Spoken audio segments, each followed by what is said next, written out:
Dictation 30 second बाद बोली जाएगी।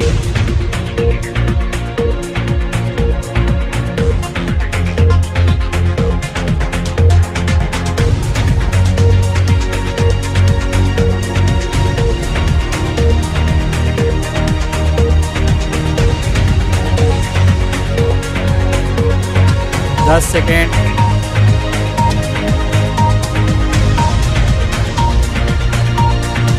Ready, start. यह आवश्यक ही नहीं, अनिवार्य है कि राज्य सरकारें और ग्राम पंचायतें अमृत सरोवर योजना को सफल बनाने के लिए कमर कस लें। जो नए तालाब बन रहे हैं उनकी देखभाल आवश्यक है, अन्यथा उनका भी वही हश्र होगा जो पुराने तालाबों का हुआ। आम लोगों को भी यह समझना होगा कि जल के परंपरागत स्रोतों का संरक्षण आवश्यक है।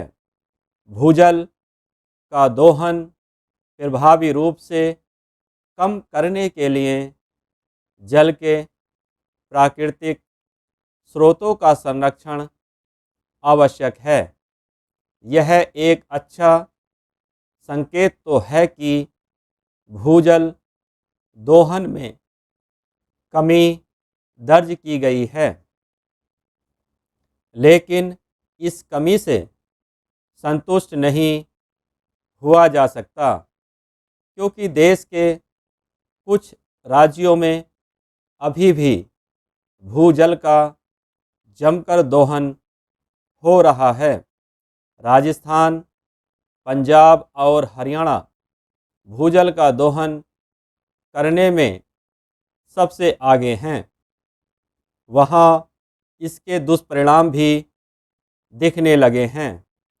जल शक्ति मंत्रालय के ताज़ा आंकड़ों के अनुसार पिछले 5 साल के मुकाबले भूजल दोहन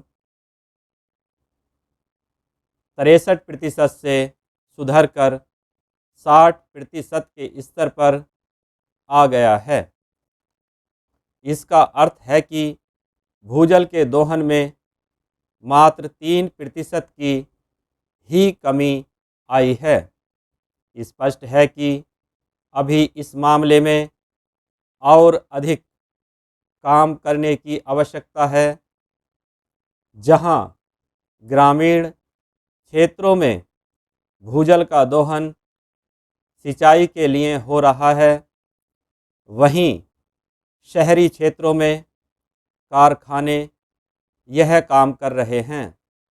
इसके अलावा ग्रामीण और शहरी दोनों क्षेत्रों में पेयजल के लिए भी भूजल का दोहन हो रहा है।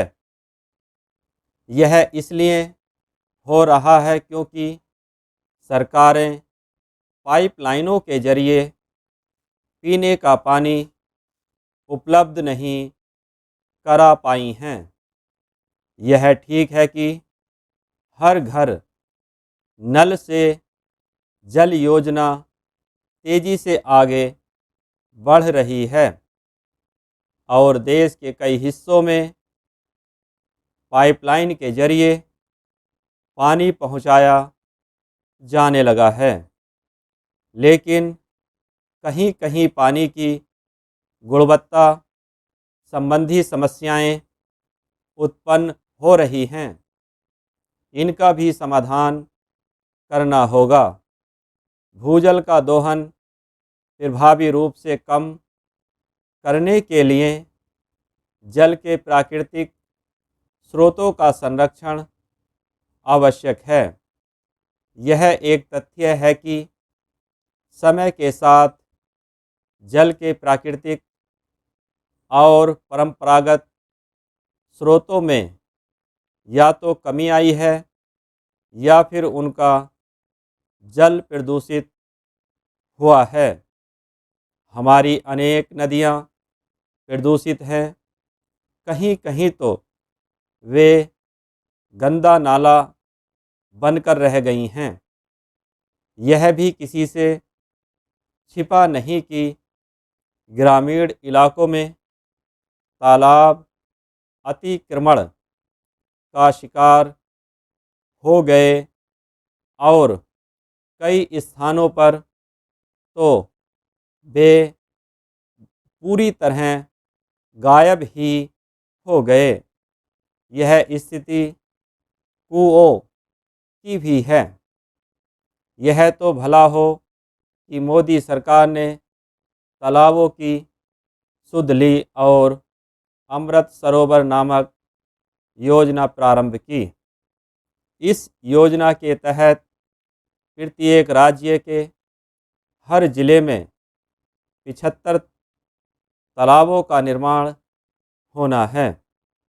यह आवश्यक ही नहीं, अनिवार्य है कि राज्य सरकारें और ग्राम पंचायतें अमृत सरोवर योजना को सफल बनाने के लिए कमर कसें।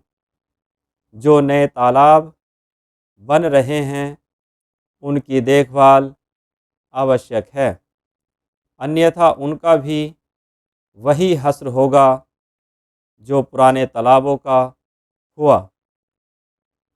आम लोगों को भी यह समझना होगा कि जल के परंपरागत स्रोतों का संरक्षण आवश्यक है।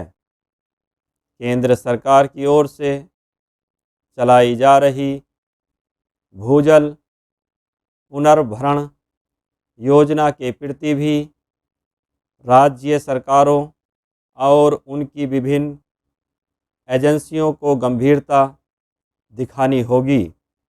वर्षा काल में बारिश का बहुत सारा पानी व्यर्थ हो जाता है। यदि इस पानी का संचयन करने के साथ भूजल पुनर्भरण पर ढंग से काम किया जाए तो जल की कमी दूर करने में सफलता मिल सकती है।